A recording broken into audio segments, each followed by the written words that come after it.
Thank you. Good afternoon. I call to order the Committee of the Whole for Planning and Public Works. Today is Tuesday, March 5th. Council members in attendance include Councilmember Anderson, Forsyth, Kritzer, Nueva Camina, Salahuddin, and myself, Councilmember Stewart. We have 3 items on our agenda today, and the first is a Public Works item, approval of a consultant agreement for stormwater and surface to water system plan in support of the amount not to exceed $500,000. Introducing this item is Deputy Director Chris Stenger. Welcome. Thank you and good evening, Council. I am Chris Stenger, Deputy Director, Public Works, Utilities, and Environmental. I'm joined by our Strategies and Policy Manager, Amanda Balzer. We are seeking council authorization of up to $500,000 for Altera Consulting to lead the Stormwater and Surface Water System Plan project. Amanda will go over some details and a little bit of the schedule, and there's also some materials in the council packet tonight that has that information as well. And I hand it over to Amanda. Good afternoon, Council. So I'll give you just a little bit of information about the Stormwater and Surface Water System Plan. So Redmond receives about 11 billion gallons of rainfall annually. And of course, the management of stormwater runoff and surface water, our surface water resources is a principal function, right, of our Public Works Department. This Stormwater and Surface Water System Plan will be a single comprehensive resource to achieve our sustainable and adaptive stormwater and surface water management goals in the city. We have components of this already. We have regional facilities plan, we have wastewater management plan, we have our national pollution discharge elimination system permit requirements reporting, and this will kind of pull everything together and help us prioritize our goals. As Chris mentioned, this is a contract with Altera Consulting. It is not to exceed $500,000. And as a reminder, this item was a budget enhancement in the last budget process for this work. Altera and their team were selected through a competitive procurement process. This plan will also serve as a functional plan under the capital facilities element of the comprehensive plan. It will also include a robust stakeholder engagement process to get input on the plan, and we anticipate having a final drafted plan in late 2025 and going through Planning Commission and Council adoption in early 2026. And that will be in time to inform the 27 and 28 operations budget and CIP, should we need to make changes based on the information that we received from the plan and the gap analysis in that plan. And so tonight's ask is that we add the item to the March 19th consent agenda. Thank you so much for the introduction. Are there any questions from the council? Councilmember Forsyth. Thank you. Enjoyed reading over what all this includes and seeing that the impacts that this will have on the 27-28 budget and all of the strategies that are going to be used throughout this. But I wasn't quite clear on how many touch points we're going to see as this gets developed. So the first part of the plan will be developing that implementation plan and touch points. I anticipate about 3, but we'll be working with that early with the consultant team. Okay, thanks. Mm-hmm. Councilmember Kritzer? Yeah, a follow-up question on that. I did notice that under the stakeholders section that it noted that council members and city executives are not listed as those who will be engaged in the project. But I guess, and I think it makes sense that we would be, reviewing and commenting on the final plan or on later drafts of the plan. I'm curious about the executive piece. Is that mostly just speaking to the mayor, or is this something where also, I guess I was just kind of curious about that piece of the scope. So I think that it's really just kind of looking at the mayor. We will have stakeholder interviews with key staff within Public Works, and so there will be definitely input from staff at different levels, focusing within Public Works. Great. And I have another question, but I'll ask after someone else. Councilmember Nueva Camina. Thank you for presenting. I had a question about the contingencies. I see the $49K in management reserves, and a question was, are we considering, or I'm sorry, the optional tasks? My question was, are they contingencies, or what is the determination of the optional tasks?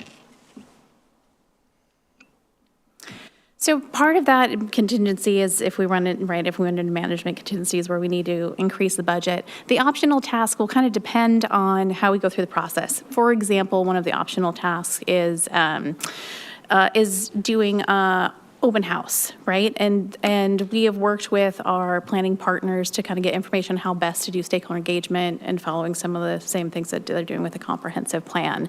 And so we might need to add on to the stakeholder engagement process, and it'll be dependent on kind of that initial input that we get to decide if we need that bigger, more robust open house for this project.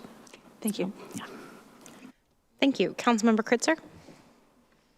I noticed in the list of plans that they will be having as part of the review, they didn't list the regional stormwater goals. I got to attend last year, I think the second of a couple regional summits that they had over time to be able to try to get everyone in our region kind of aligned. So just want to make sure that we're tapping them into some of those regional goals and recommendations as well. Yeah, absolutely. We can make sure that that's included in there. Great. And then I noticed also that that culverts are not included in the scope of this work. Can you speak to that? I think I will need to kind of check in with some other staff to get back to you. I don't know, do you have a specific question on? It's just, yeah, kind of why they are excluded from this scope. Okay, we'll follow up and get back to you. Thanks. Pending, I guess, a report back, a touch base back on the culvert question. Are there any objections to this item going to consent on the 19th? Okay, thank you. And I'll announce that we've been joined by Councilmember Fields. Thank you so much, team. Really appreciate that. We'll see you on the 19th. And our last two items on the agenda are from Planning and Community Development. We'll be joined by Deputy Director Seraphy Allen to introduce item number 2, which is Rose Hill Northeast 97th Street Annexation Petition. Welcome. Thank you. And for time, I just had Philly join us for the next item right away. But I will go ahead. Yes, today we are discussing the Rose Hill Northeast 97th Street Annexation Petition, and I will turn it over to Audra from Planning and Community Development. Thank you, Seraphy. So good afternoon, Council. So this item is the annexation petition for the Rose Hill potential annexation area. In September of last year, the City Council accepted the notice of intent to commence annexation proceedings for this area. The proponent has gathered the required signatures, and the petition was certified as sufficient by the King County Assessor's Office on February 13, 2024. The next step in the annexation process is to hold a public hearing to accept testimony regarding the proposed annexation. Staff has transmitted the notice of intention to annex to the King County Boundary Review Board for a 45-day review period, and the annexation cannot be effective until this review period closes in April 8th. Staff recommends holding the public hearing on April 16th, and we are asking Council to move this item to the March 19th consent agenda, and so we can set the public hearing for April 16th. Following the public hearing, City Council can vote to approve the annexation. If the annexation is approved, we will require to give notice to all the state agencies and departments, and internally we have to also update maps and all that. So, any questions? Thank you, Ms. Cardenas. Really appreciate the update. And council can, and the public can find in the memo that this is an update. We've had a couple touches on this item. So as we look forward to putting this on consent and then scheduling our public hearing, are there any questions for Ms. Cardenas, Deputy Director Allen? Ms. Forsyth. Thank you. Not necessarily needs to be answered right now, but at some point I would love to learn how we're going to communicate with the folks that live in that annexed area about their option to tap into water and sewer, and if they'll be informed of the programs that we have to help with the cost of that. Oh, it's not on. Okay, so when the proponent regathered the signatures, there was a form transmitted to all the owners, and there it shows like the options that they have, and also when the area is redeveloped, that's when the sewer and water will be updated at that point.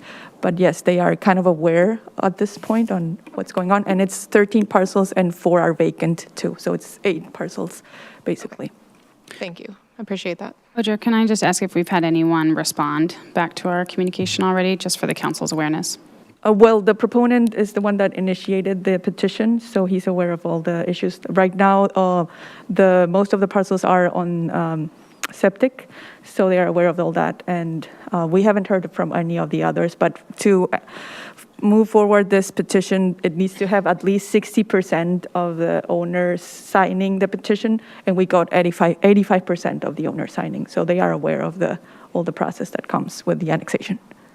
Are they aware of the program that we have to help with the cost of tapping into the water and sewer? I'm not sure if they are aware, but We can follow back up on that one and get back Thank to you. you. Appreciate it.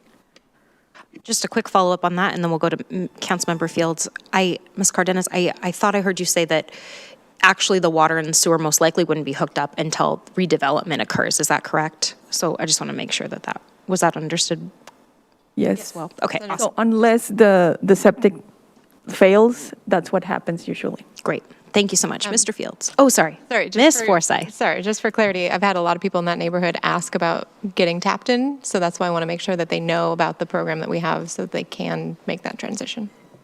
Thank you for keeping that on the agenda. I very much appreciate that. Councilmember Fields. Thank you. Will there be, in the meetings ahead, a financial analysis that the city does or the county? And are there any incentives from the county to do this annexation? Some sort of understanding of what it'll cost us,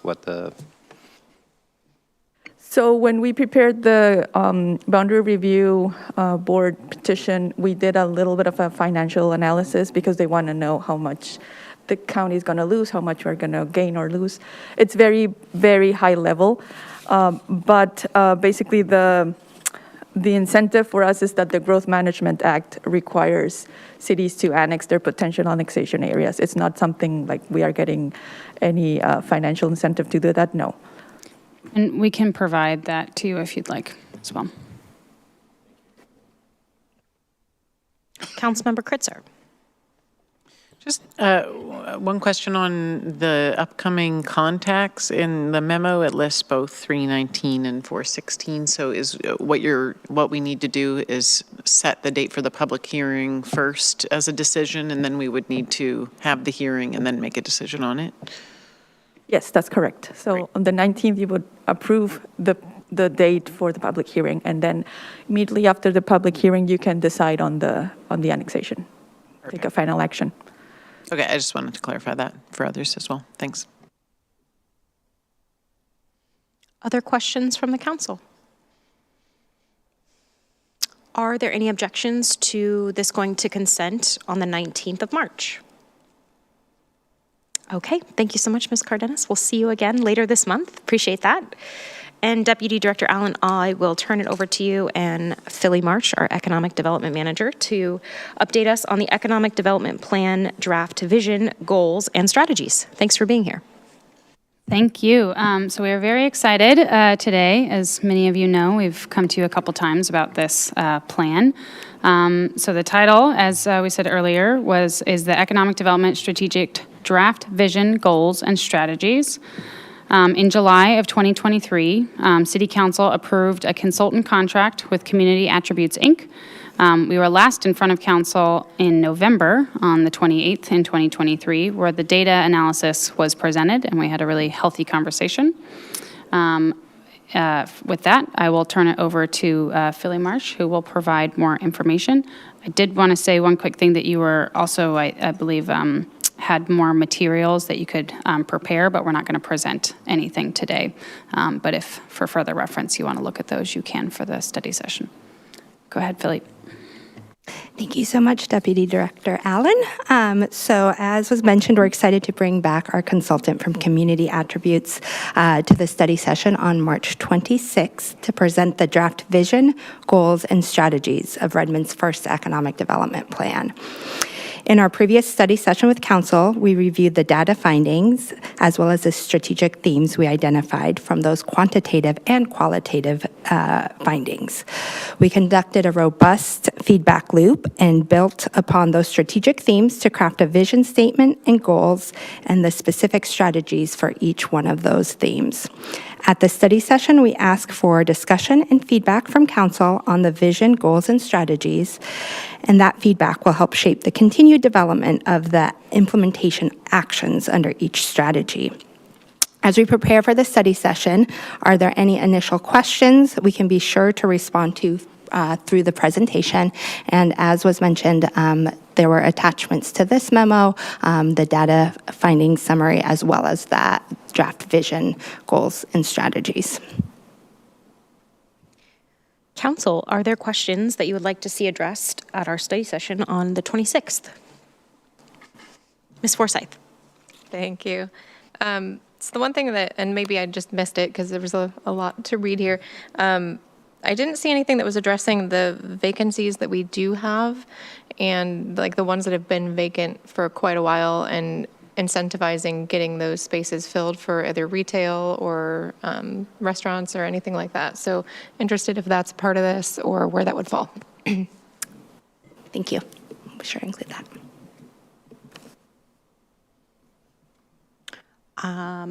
Ms. Kritzer. So I just was curious, the first attachment that has a PowerPoint with the data findings, is that what's going to be presented during the session, or that's more a background? That's the background data summary. Got it. Okay, great. Well, I will, there's a lot of really good information here and excited to really dig in with my colleagues on this. And we'll have the consultants there to be able to present. Correct. Great. Okay, well, looking forward to it. Ms. Nueva Camino. Hi, Philly, great to have you. One of the slides that popped out was referring to poverty in Redmond. And on there, we see some statistics, that we've got 6% of Redmond residents living below federal poverty line. Is it possible that we can call out what that federal poverty line is? Because when we start talking about percentages, some of the details that I think we need to stay focused on kind of get lost in the sauce, and I want to just make sure that gets addressed. Thank you. Councilmember Salahuddin. Thank you so much. Your microphone. Thank you. Yeah, thank you so much. Really appreciate the level of depth that you've tied the two, both the data with the strategy and vision. Appreciate the call out to youth and workforce development, but with Redmond's population being 23% under the age of 18, is there anything else that we could look at to encourage opportunities for youth moving into, as we're forecasting to even Redmond 2050, a lot of our infrastructure development is focused on what the current young generation will be, living in Redmond. So this plan for, economic vitality, economic growth, tying that into what our younger generation might be looking at, that would be really nice to see if there is more data or information on that. Just so I understand correctly, it's both from a workforce and employment perspective, but then also from like an amenities and attractiveness of place. Correct, okay. Yeah.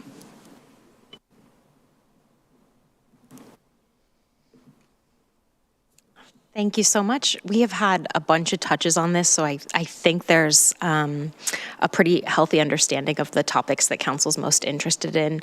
For my part, I'm going to use the word, let's talk about displacement and retention in the study session, but to share a little bit more about what's on my mind lately, we've got a preview that this year the city will be taking on a budgeting process for equity in our community.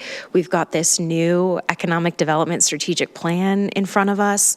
We're going to adopt most of our comp plan by the end of the year. And just how all of those are interwoven together. We were hearing in our most recent study session about the intercultural district that is coming to Overlake, and also how that may be a showcase neighborhood for interculturalism, but we certainly hope that that is integrated throughout the city. So retention and displacement, every time in my neighborhood a new development is announced, there's more and more fear from culturally relevant businesses that have quite frankly been there for a couple of decades and are, always really worried. So I'd just like to hear more about that in our study session as it relates to the plan. Councilmember Salahuddin? Yeah, that, spurred an idea in my mind where when we're thinking about these districts, and this might have already been discussed by council in various touch points, I would love to see a plan on how we're actually focusing on amplifying the brand of the districts, if that makes sense, because downtown, a lot of community members know downtown, but when I think Southeast Redmond, a lot of, at least the community members that I talk to, they're like Costco, and that's it. Or, Overlake, it's developing into its own brand, but that's Microsoft. And how do we move away from these, corporation-focused centric areas to more of the brand of these districts? Would love to see that plan. Yes. Other questions for the study session on March 26th? Can I add one thing? Go ahead. Oh, I was just going to ask, because there's so much information, just to understand from you all, how much do you want us to focus on really providing that background information that is again in your packet versus kind of more of the discussion base around the strategies or the kind of specifics that you're talking about? Maybe getting a little understanding, or that may be a thumbs up, thumbs down with how much background people want versus discussion.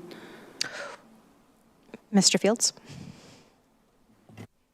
Absolutely, yes. To both? I'm assuming more discussion. Okay, that's what I figured. Ms. Kritzer?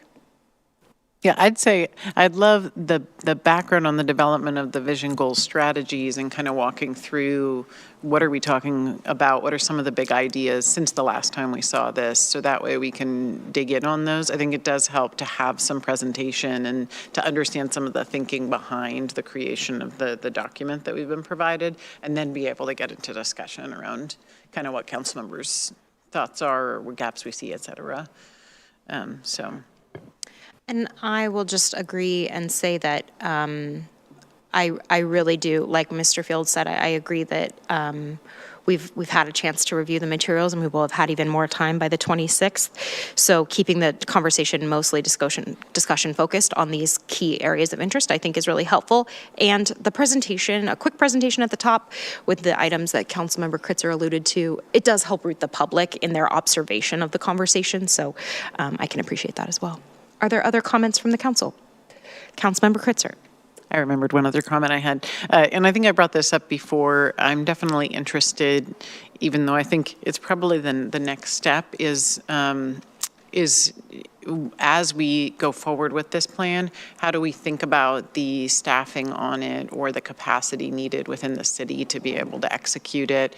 Just recognizing we didn't used to have a position like Ms. Marsh's, and, is that part of the vision of developing that more out, or how does that balance work, especially with the city of, with One Redmond, kind of balance of work on this type of work?